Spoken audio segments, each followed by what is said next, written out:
महाकुंभ के पवित्र पर्व में जहां लाखों श्रद्धालु मोक्ष की कामना लेकर आते हैं, वहीं कुछ लोग अपनी गुप्त शक्तियों की साधना के लिए भी आते हैं। इस कहानी का केंद्र है एक ऐसा तांत्रिक जिसने अपनी अदम्य इच्छाओं के चलते महाकुंभ के दौरान पिशाचिनी की साधना करने की कोशिश की, लेकिन उसकी असफलता ने उसे और वहां आने वाले हर व्यक्ति को भय के साए में धकेल दिया।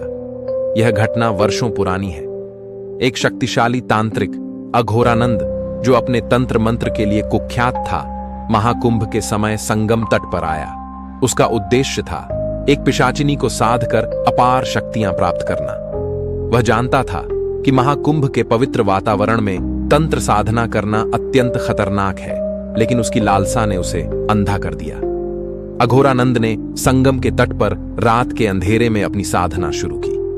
उसने एक विशेष अनुष्ठान के तहत पिशाचिनी को बुलाने का प्रयास किया।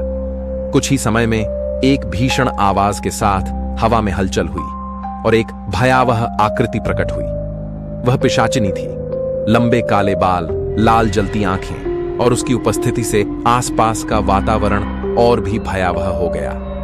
अघोरानंद ने पिशाचिनी को वश में करने की कोशिश की, लेकिन उसकी साधना में एक त्रुटि रह गई। पिशाचिनी उसकी शक्तियों को भांप चुकी थी। उसने अघोरानंद की आत्मा को अपने बंधन में ले लिया और कहा, अब तू मेरी आत्मा का बंधन बन गया है। हर महाकुंभ पर मैं यहां लौटूंगी और अपने आतंक से हर किसी को डराऊंगी। महाकुंभ के बाद हर बार जब श्रद्धालु संगम तट पर आते, उन्हें अजीब घटनाओं का सामना करना पड़ता। रात में घाट पर अजीब सी आवाजें गूंजती, जल में लालिमा आ जाती और कई श्रद्धालुओं ने कहा कि उन्होंने एक पिशाचिनी की आकृति को देखा जो तांत्रिक के शव के पास मंडराती थी। घाट पर आने वालों के बीच डर का माहौल बन गया। हर महाकुंभ पर पिशाचिनी का आतंक बढ़ता गया। वह उन श्रद्धालुओं को अपनी चपेट में लेती जो रात में घाट पर अकेले जाते। कुछ लोगों का कहना था कि वे एक अजीब सी आवाज सुनते जो उन्हें जल में कूदने के लिए मजबूर करती। कई लोगों ने अजीब बुरे सपने देखे और कुछ तो वहां से वापस लौटने के बाद भी मानसिक रूप से अस्वस्थ हो गए। घाट पर बढ़ते आतंक के चलते कई साधु और तांत्रिक वहां आए, लेकिन कोई भी पिशाचिनी को शांत नहीं कर पाया।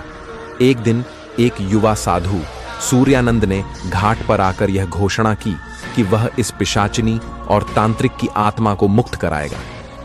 उसने एक बड़ा अनुष्ठान शुरू किया जिसे शिवामृत यज्ञ कहा गया।